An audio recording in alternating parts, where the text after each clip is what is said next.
The Secrets of Doctor Who is brought to you by the StarQuest Production Network and is made possible by our many generous supporters. If you'd like to support the podcast, please visit sqpn.com/donate. You're listening to The Secrets of Doctor Who, episode 140. One day, I shall come back. That's it. I've been renewed. Is when a Time Lord's body wears out, he regenerates. I'm a Time Lord. I'm not a human being. I walk in eternity. Bravehearty. Change, my dear, and it seems not a moment too soon. Unlimited rice pudding. Position universe. Wearing a bit thin. Fantastic. Allons-y! I am Scottish. I can complain about things. Ta-da! Ooh. Should be fine. Hi, I'm Dom Bettinelli, and you're listening to The Secrets of Doctor Who, where we discuss everything about the hit BBC series, Doctor Who, and today we're discussing the 10th Doctor story, The Doctor's Daughter. Joining me today on the panel are Jimmy Aiken. Hi, Jimmy. Howdy, Dom. And Father Corey Stika. Hi, Father Corey. How's it going? Very well. Folks, if you have not yet done so, please subscribe to the podcast on Apple Podcasts, Google Play, Stitcher, TuneIn, your favorite podcast app, on YouTube, where we have the SQPN YouTube channel, and on Spotify. You can now get us on Spotify. So all those places. I do want to let you know that we get some great feedback at the end of this episode, so stick around for that. And I want to tell you about another show that we have on the StarQuest Network called Raising the Bets. It's a little personal show I'm doing with my wife, Melanie. We talk about we are the bets, Bettinelli. We are raising them. There's a little pun on gambling, I suppose. Raising a family is like gambling. No, we talk about the trials and tribulations of family, raising kids, the fun things we're reading, we're watching, cooking. We talk a lot about food and stuff. So give it a check out. It's at sqpn.com/bets, BETTS. So I like that nounification of verbs. Give it a check out. Check it out. Yeah. I'm not sure I meant to say that, but it works. It works. As they say in German, das geht. So I do want to point out, I was looking at some other podcasts, Doctor Who podcasts over the weekend, where they are and what people are looking for, because it's, a little, I want to see what people are looking for in their Doctor Who talk. And one of the things I saw was someone looking for a recommendation for a podcast. I'm like, we could be. And then they said, but I want it to be British. I just need to make sure that the hosts are British. Oh. So from now on, we need to use British accents. Or maybe not. Yeah, that ain't happening. So just a little fun. There are so many great Doctor Who podcasts out there. I hope you're enjoying this one, and we are really grateful that you listen. So we're talking about this episode. One of the episodes that really stands out for a lot of fans, The Doctor's Daughter. It is the Doctor, played by David Tennant, the 10th Doctor. He's with Donna and Martha Jones. Martha has stuck around, and they end up on this planet which is at war. They've escaped from the Sontarans into another war zone, and they encounter these people who create super soldiers by an artificial process. We'll get into that in a second. And they take the Doctor's DNA and him a daughter, shall we say. He identifies it as a daughter. So this is a couple interesting things about this. This is only the second known genetic relative of the Doctor after Susan, his granddaughter. Presumably, if he's got a granddaughter, and he actually says in this episode, he has at least a child, maybe more than one. But right. So there's presumably children. Says he's been a father before. Right. So that's an interesting aspect that we're finding out about the Doctor. The actress, okay, so let's talk about this now. The actress who plays Jenny, the Doctor's daughter, is the real-life daughter of the 5th Doctor, Peter Davison. So an actor who's the daughter of the Doctor is playing a character who's the daughter of the Doctor, but she's married to David Tennant now, and they have a daughter together, so she's also the mother to the Doctor's daughter and granddaughter. I'm my own grandpa. I hope Nelson's got that. I think that's true in this. I haven't sat down and worked it out, but I think that makes David Tennant his own grandpa in this as a result. Now, we should mention he wasn't married to Georgia Moffat at the time they filmed this in 2008, but they did get married by the end of 2011 when they had the daughter. This is when they first met, was on this episode. I understand they didn't even start dating until like a year afterward. This, so there was nothing untoward there. I mean, because otherwise it's a little creepy. She's playing his daughter, but they're dating. That would be a little which beyond the line. Then makes the little comedy episode between the two of them all the more between Peter Davidson and David Tennant all the more fun. What was that Time Crash? Yeah, that was a little. Which says before this, so little did they know that they would have that other connection other than both playing the same character. And I believe I read that after filming Time Crash, Peter Davison went to his daughter Georgia and said, "Now it's your turn." Yes. And I think something about this comes up in that funny little show they did called The Five Doctors Ish. Yes. Which features the Peter Davison, Colin Baker, and Sylvester McCoy, Paul McGann. Yes. So it features them trying to get onto the 100th anniversary special of Doctor Who. Not 100th anniversary, 50th anniversary. Now that would be time travel. So a lot of fun. Fans love this timey-wimey, wibbly-wobbly aspect to David Tennant's real life that is connected to Doctor Who, so it's fun to deal with that. But so let's talk about this episode, though, the story. Russell T Davies, the showrunner at the time, intended for this to be a very important episode, not like in a after-school special way, a very special episode of Doctor Who, but he intended this to have, the events of this episode to have a lasting effect on the Doctor that changes him for a long time. Yeah, not really. No. But he said, I mean, this is what he intended, whether it did or not. Yeah, I mean, at the end of this episode, he's quite emotional about it, and he appears to have something changed. But yeah, it knocks him down a peg for about 2 seconds. Yes, right. Yeah, in terms of what actually had an impact, an episode we haven't got to yet, Silence in the Library and Forest of the Dead had a bigger impact on his long-term trajectory in several different ways. Yep. Yeah, and no coincidence that those were written by Stephen Moffat, which those episodes... No relation to Georgia Moffat. Right, different spellings even. But speaking of Stephen Moffat, Davies intended for Jenny to die and stay dead at the end of this episode. He wanted that impact to be on the Doctor. But it was Stephen Moffat who convinced Davies to let her live, because Stephen Moffat doesn't want anybody to stay dead. If he kills them, they're definitely coming back to life anyway. So which makes you wonder: was he intending to bring Jenny back at some point? Actually, he indicated that the door was wide open for Jenny to come back. And we should mention, so Jenny is the name of the Doctor's daughter because she's a generated anomaly. Yes. So they name her Jenny. Yep. Donna does.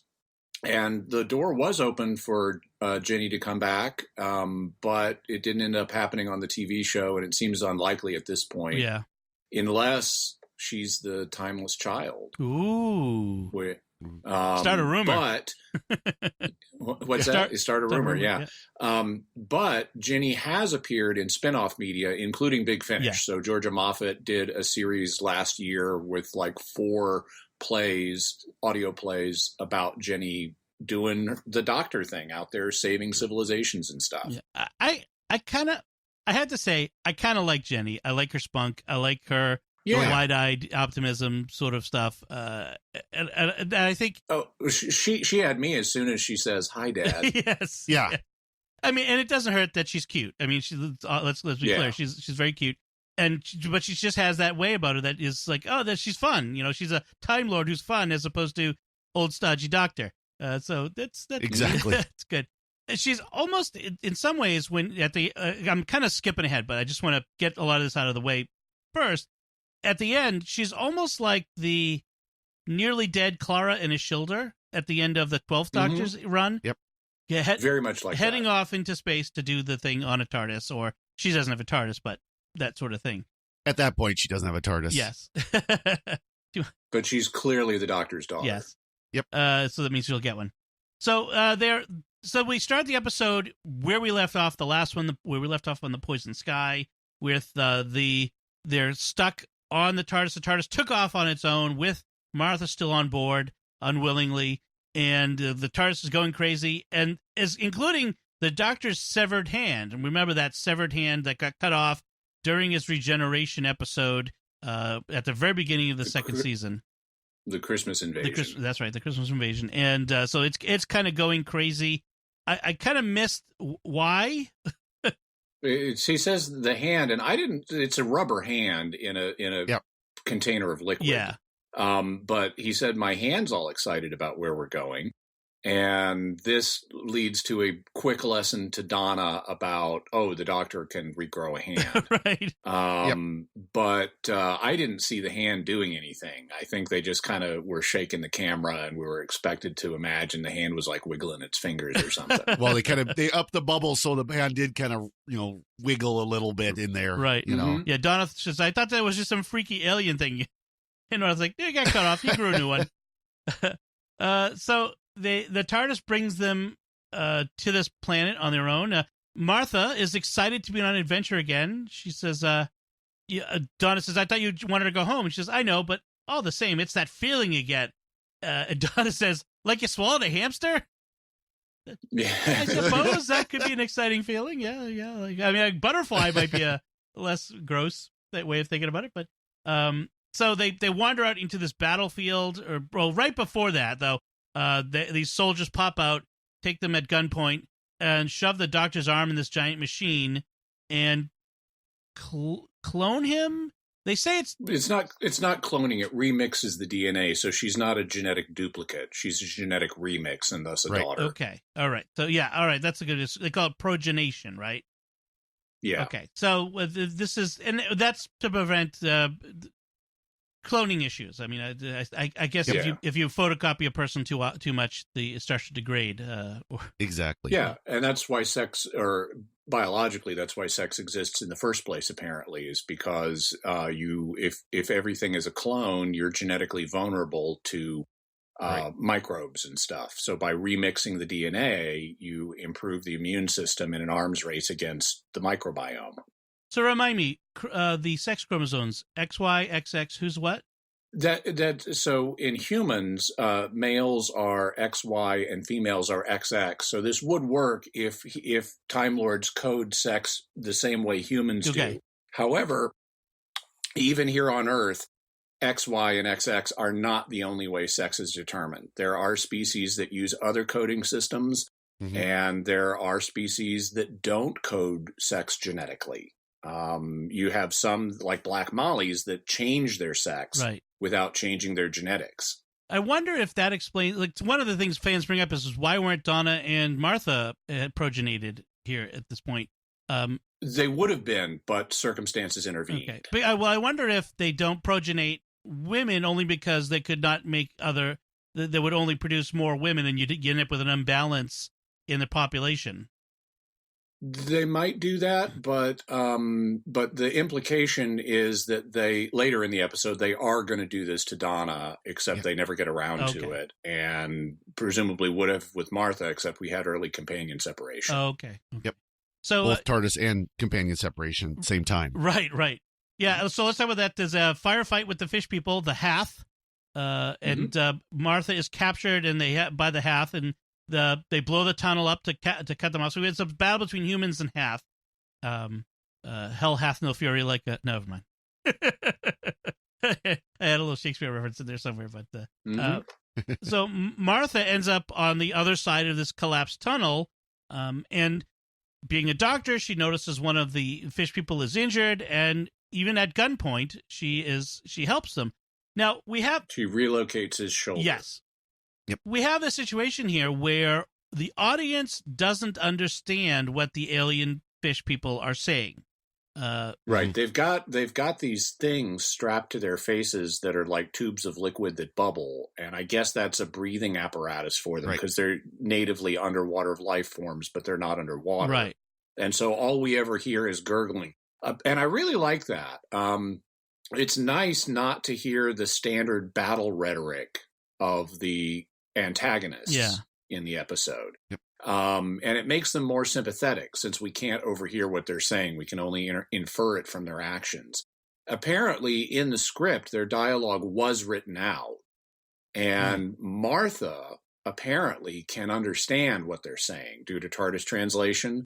That's apparently why halfway through the episode, she starts referring to the Hath that she helped as Peck, because she's learned his name from, and so she's actually, and there are other clues as well, that she is understanding this, but the viewer for once does not. Okay. Right. Yeah, that's one of the things I want to talk about, was like this idea that she could understand, but the viewer can't. But it's not because the TARDIS translation circuit isn't working. It's because of an artistic decision by the director that may have been made late in the production process or something. Yeah. So meanwhile, Donna notes that the Doctor isn't a natural parent, in the sense of he doesn't take to it naturally. The Doctor's treating Jenny, she doesn't have her name exactly at this point yet, but I'll just call her Jenny for sake of simplicity. He's treating her like he rejects her, like she's some sort of manufactured thing that he just wants nothing to do with. He said, in part because she's a soldier, she's programmed to fight. Right. Yeah. He says she's just a biological accident. Getting a tissue sample taken at gunpoint doesn't make him a natural parent. He says you can't extrapolate a relationship from a biological accident. And Donna says, the Child Support Agency can, which nice line there from Donna. And it turns out that both sides of the war, the forces that are fighting, are made up of generations of progenerating soldiers. That there have been generations of them. No one remembers the original generation, which is kind of hard to believe given the resolution, but we'll get to that. So they have a sense. I mean, they know they're on this. They know the plan was for the humans and the Hath to colonize this planet together. Yes. And then something happened, and that both sides blamed each other, and they went to war. And it's been innumerable generations back that this has been going on. Right. And so this bloody conflict. The buildings are all underground. No one really remembers why. Everyone is born with the knowledge that they have to fight and how to do so. That's pretty much how things work here.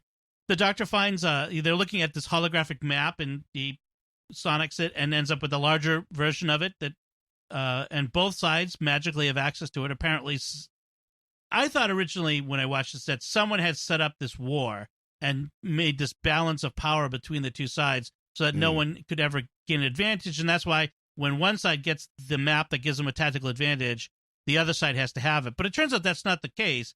It's just that when the Doctor sonicked it, it's like there was something in the server was missing until the Sonic did its magical thing and fixed the problem. Yeah. And everybody has he says there was a hidden layer of data in the image, and then he manifested it, and it manifested on both terminals. Right. Mm-hmm. Now the Doctor's trying to convince them that they don't have to fight, and he's not going to help them fight. The General... General Cobb is, don't think you can infect us with your peacemaking. Yes. I won't have them spreading treason. And if you try anything else, Doctor, I'll see that your woman dies first. No, we're not a couple. I'm not his woman. We get that again. Yeah. Also, we learned the planet we're on is planet Messaline. Yep.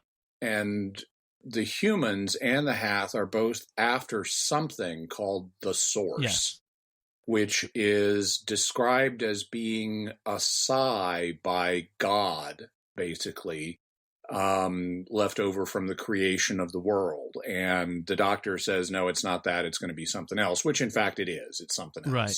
But the General Cobb is kind of made out to be... It is kind of a sigh of creation. Right. And he's kind of made out to be a bit of a religious fanatic, a war-mongering religious fanatic, which is a trope. Also, despite the fact these people are all programmed to fight, and that's an implausibility given what we eventually learn. Why would they be programmed to fight so quickly this way? But they are capable of resisting that. And apparently, a few generations ago, there was an outbreak of pacifism in one of their sectors, and they think that's where the Doctor and Donna are from. Right. Everyone who's regenerated or progenerated comes out as a young adult, prime soldier age. Right. But Cobb... Babies can't fight. Right. But Cobb is clearly much older than everybody else. Was he generated older because that's what a general is? Yeah, I don't know. No one ever says anything. He also may be just... They may age really freaky fast. They don't really cover this. Yeah. So he orders that the doctor and Donna be locked up, and Jenny too, because she's from the doctor. She's a pacifist stock. Yeah, and so we can't trust her. Donna keeps noticing these number plaques on the wall, these numbers, and as we go through, she'll notice that they're counting down, but they're these long numbers. 8-digit numbers. Jenny, while they're in lockup, Jenny points out that the doctor is like a soldier. He gets very uncomfortable with that observation. I love this. This is really nice because this is the series poking at its own ideology, because we've had this strong pacifist ideology on the show lately. And when it happens, like General or Colonel what's his name from the Sontaran episode was talking to the doctor about, oh, you've got some weapons too, huh? And here the doctor immediately starts strategizing what they're going to do once they're put in a cell. And Jenny says, you keep insisting you're not a soldier, but look at you drawing up strategies like a proper general. You are such a soldier. Well, then he protests, I'm trying to stop the fighting. And Jenny says, isn't every soldier? I love that line. So he gets Donna, and Donna's loving it because she loves seeing the doctor flummoxed. She says, oh, you're speechless. I'm loving this. You keep on, Jenny. So Donna points out that Jenny is a Time Lord, right? I mean, she's made of Time Lord DNA. Oh, and the doctor is, no, that being a Time Lord is much more than just your DNA. It's a way of life or something. I don't know. It's all high and mighty about it. Yeah. The Time Lord Victoria starts rearing up at that point. Yes. Mm-hmm. Yeah. The doctor. So what we get, finally she pulls from the doctor why he's so anti-gun, anti-soldier, anti-war. It's because of the Time War. He's still carrying that burden. In fact, some of our feedback will talk about that. And he's carrying that burden of having been in the Time War and having, from his point of view, from his understanding, destroyed his own people, entire races of the Daleks and the Time Lords and all the rest. And that's why he doesn't cop to that in this episode, but he does admit he's killed people in the Time War. Right. Yes. This is Dom Bettinelli, CEO of the StarQuest Production Network, with a special message seeking your support. StarQuest needs your help. Over the past year, we've grown by leaps and bounds. Every month, we produce dozens of shows covering numerous topics and all explore the intersection of faith and pop culture, which is the core of our mission. Some, like Jimmy Akin's Mysterious World, are among the most popular shows StarQuest has ever produced in all its 13-year history, and our newest shows, like American Catholic History, are catching fire with new audiences. We're fulfilling our mission of evangelization in a whole new way, but that success is in danger. We must reach the financial break-even point if we're going to continue. Creating, editing, producing, distributing, and promoting a dozen shows have caused our expenses to rise, and we are no longer making ends meet. We're rapidly eating through our reserves, and soon they'll be gone, and we'll have to cut back many of our shows. We might even have to shut down altogether. That's why it's crucial we hear from you right now. If you haven't yet become a supporter, please do so now. If you are a supporter, please prayerfully consider increasing your support at this time. Please visit sqpn.com/give today and click the Become a Patron button to make your monthly pledge. Or to give a one-time gift, click the Donate button. When you become a patron, you'll have access to exclusive benefits and several special thank you gifts for supporting StarQuest at different levels. The need is urgent, so please go to sqpn.com/give today. Thank you from all of us at StarQuest, and God bless you. May we hear from you today? So Jenny uses her feminine wiles to distract the guard, and the next take his gun and get out of the cell. Next time they encounter a soldier, Donna wants to take her turn, and the doctor dissuades her from it. No. Let's save your feminine wiles for later. Martha, meanwhile, is friendly with the Hath, and they've gone off to fight. They found, since both sides have found the location source, they've gone off to fight. She wants to stop them, and she finds a way to get to the source first, which is to go up to the surface and make a straight line to it. The Hath that she helped, Peck, who's now sort of her best friend, trying to keep her from going up to the surface. He says that it's all radiated and you'll die. She looks at the numbers. Yeah, there's radiation, but not so much. I could survive it. And he's very reluctant to go until she goes up through the hatch, and he follows her, which is, there's a admirable loyalty in this Hath who only just met Donna, so that's really nice. And they have 3 sons in the night sky. Yes, 3 sons in the must be distant trinary star system. Jenny is trying to figure out what the Doctor is and what he does. She asks Donna, and Donna says, well, he runs a lot, which is quite true, is that the Doctor does run a lot. And they come to this barrier, this tunnel. Laser barrier. Jenny says, I'll go back and hold them off, the humans who are coming behind them. And the Doctor's very angry, but she doesn't shoot at them. She overcomes her programming, and she shoots a gas pipe. Yeah, a gas pipe that holds her back. There's always a convenient steam vent pipe somewhere. Yeah, there's always a steam pipe. The Doctor's overjoyed that she's overcome this, and then her stunt double flips through the laser field. Yes, very perfectly. It's a very amusing moment where she shows her flexibility, I guess. On the surface, Martha falls in some quicksand. She manages to find quicksand on the surface. And the Hath that she had saved, Peck, sacrifices himself for her. And Martha's distraught. And I think this is where she remembers why she doesn't travel with the Doctor anymore. Yeah. Like, oh, yeah, this is the exciting part. People die. Yeah, but then there's the part where the people die. I don't like that anymore. Donna says that the Doctor has dad shock, which he describes as sudden, unexpected fatherhood. But he recalls, like we said before, he's been a father before. Another shocking revelation for Donna. This episode is full of shocking Doctor revelations. But the reason he has the shock this time, he tells Donna, is because all that part of his life died, and the part of him that could be a father died with it. Yeah. And so suddenly being a father again it's not that being a father, it's reawakening the loss of his original family. Right. Yes, having to deal with that emotion. Right. Yeah. In fact, there is a really nice Big Finish. They call them short trips. It's a little short, like 30-minute play, starring typically one actor, but it stars the actress who plays Susan Foreman. Carol Ann Ford. It stars Carol Ann Ford. They had a whole series in Big Finish of plays where Paul McGann's 8th Doctor got to know Carol Ann Ford. And who got to know Susan again, because the Doctor, when he left her in 2150 or whatever it was, where the Daleks had invaded and they just reclaimed Earth, and he left her promising one day I'll be back. Well, Paul McGann's Doctor did that, and she had a family, and so there are some adventures with Susan and her family, including her son, who is played by the son of Paul McGann. Oh, wow.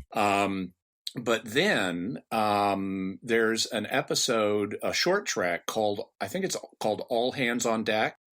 And Paul McGann's Doctor, it's all narrated by Carol Ann Ford, but Paul McGann's Doctor shows up repeatedly hiding himself and intervening in events in Susan's life. And what he's doing, she eventually discovers him and finds out he's trying to keep her from getting a time cube that's a message from the Time Lords summoning all Time Lords to fight in the Time War. And at the end of the episode, she gets the message and decides to go to Gallifrey. Oh, wow. And so it's like, this is not going to end well, or at least at the current state of play, it's not going to end well. Yeah. And so you can, if you've heard that short track, you can imagine, I mean, he was there trying to stop his granddaughter from fighting in the Time War. Oh, wow. And she fought anyway and didn't survive. Wow. And this Doctor is carrying the weight of that knowledge and experience. Wow. So it turns out that the source is, it's in a spaceship, near a spaceship, in a hangar bay anyway. In a tunnel, in a how many were going to St. Ives? Yeah. So The doctor finds the old ship's log, and which describes how the war broke out when the mission commander died, and the Hath and the humans couldn't agree on a new leader.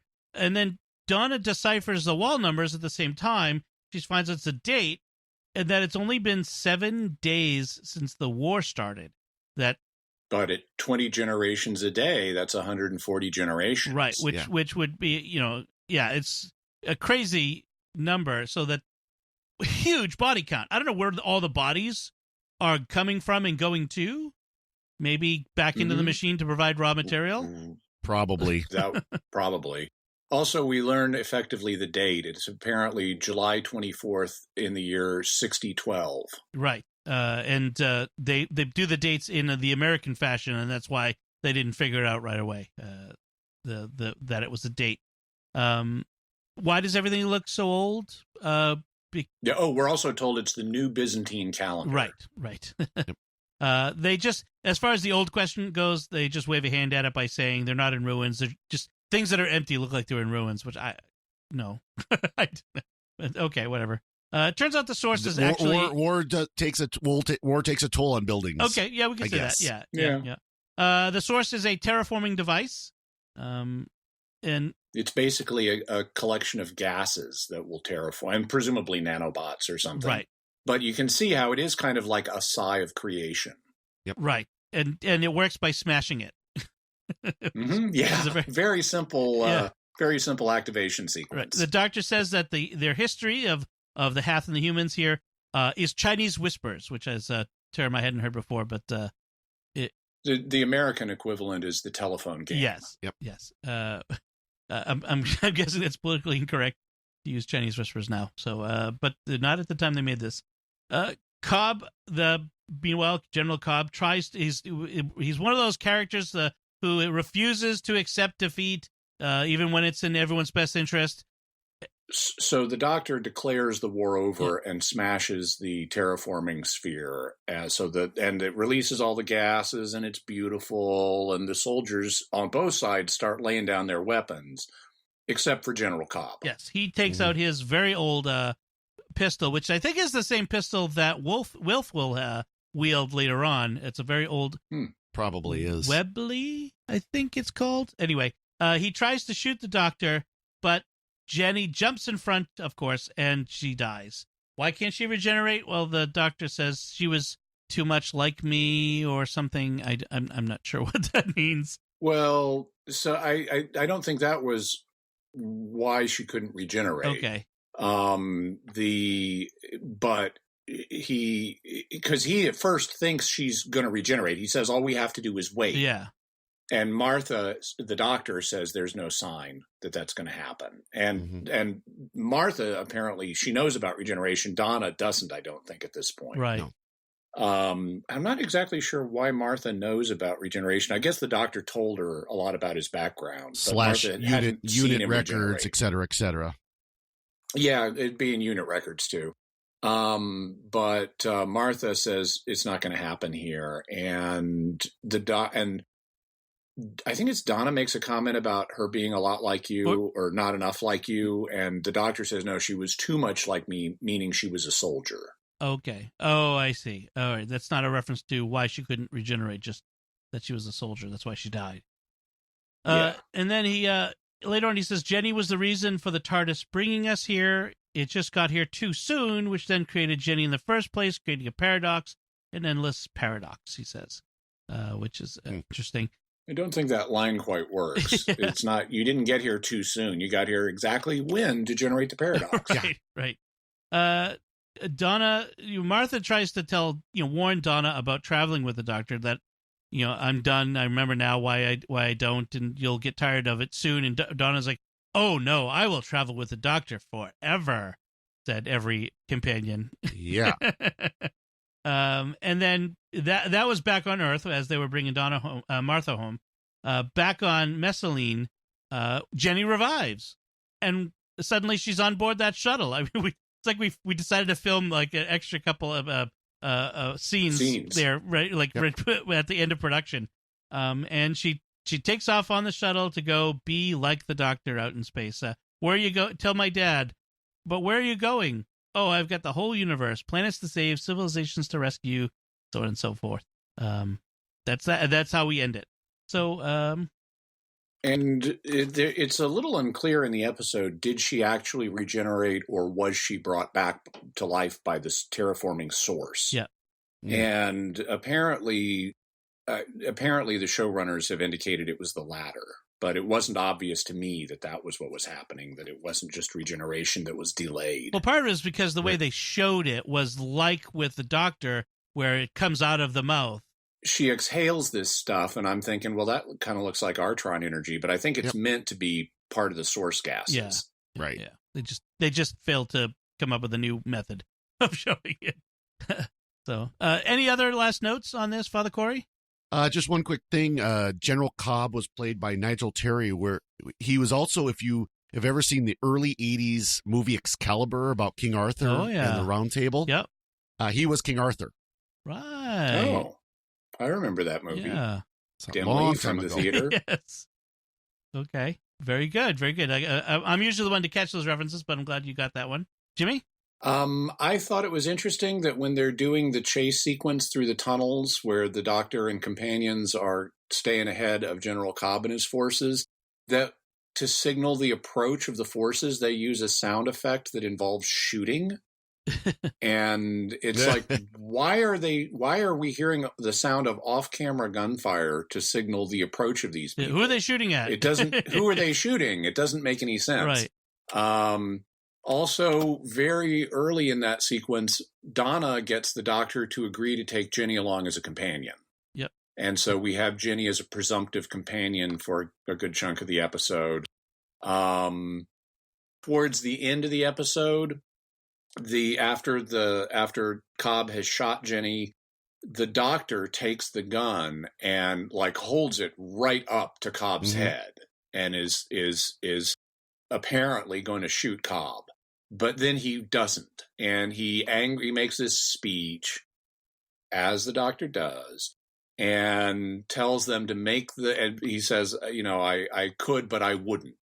And I never would. And he says, make the foundation of this society a man who never would. And it's like, we got a little Time Lord Victorious peeking through here, because you're just assuming you're going to be the foundation of this society. Right. I mean, maybe you did a nice repair job, but they were already here. And this is a human half colonization project. You didn't start this. You just helped them stop a war. Right. By the way, one thing I forgot to mention was that this was not the first time for Georgia Moffat to be on Doctor Who. She was previously in a Big Finish production in 2000 with her dad. Oh, wow. In something called Red Dawn, Doctor Who Red Dawn, Big Finish, with the Fifth Doctor and Perry. So apparently that's where she got the bug to be on Doctor Who. What's interesting, and one of the reasons there's so much crossover with Big Finish is because the show, Russell T Davies and Stephen Moffat, worked on Big Finish stuff and the novels and everything. It was really, they were the fans in the interim between the two series that then got the chance to launch the new series. So that's why we have a lot of this crossover. What's really freaky when you deep dive into Big Finish is David Tennant is in Big Finish playing pre-Doctor roles. Yes. Oh, wow. Yeah, it's like he's just some Time Lord, but it's not the Doctor. Interesting. Well, that's funny. Yeah, it's officially canon. The Big Finish, as much as anything in Doctor Who is canon, shall we say? They play a little fast and loose with that. But yeah, it was people keeping Doctor Who alive when it wasn't on TV. I mean, for all they knew, this was what Doctor Who would be for the future. Would be these audio plays, and so a lot of the people involved kept it going, which is really neat. All right, so if we've done with that, we'll talk about our feedback. We have some feedback on episode 137, the Sontaran Stratagem. Amy Flowers writes on Facebook, with Donna's flashbacks, remember she had those weird flashbacks when she was walking home, remembering things that happened to her in her first experiences with the Doctor. With Donna's flashbacks, I took them as her character developing. Before she'd met the Doctor, she was more self-centered, and after just a few adventures with him, she's seeing more around her, and it's affecting her perspective in the present, and it makes her later mind wipe all the more devastating, but spoilers and stuff is what Amy says. But spoilers, sweetie. Yeah. So good point. That's interesting. Yeah. So it's telling us about how Donna is changing. And then Amy also says, regarding the current string of companion departures, they must all have been tragic, and I don't think that was always the case in Classic Who. And if you ask me, it's totally not necessary to have every companion leave in a heartbreaking way. It can feel melodramatic, and note to writers, sad doesn't always mean better writing.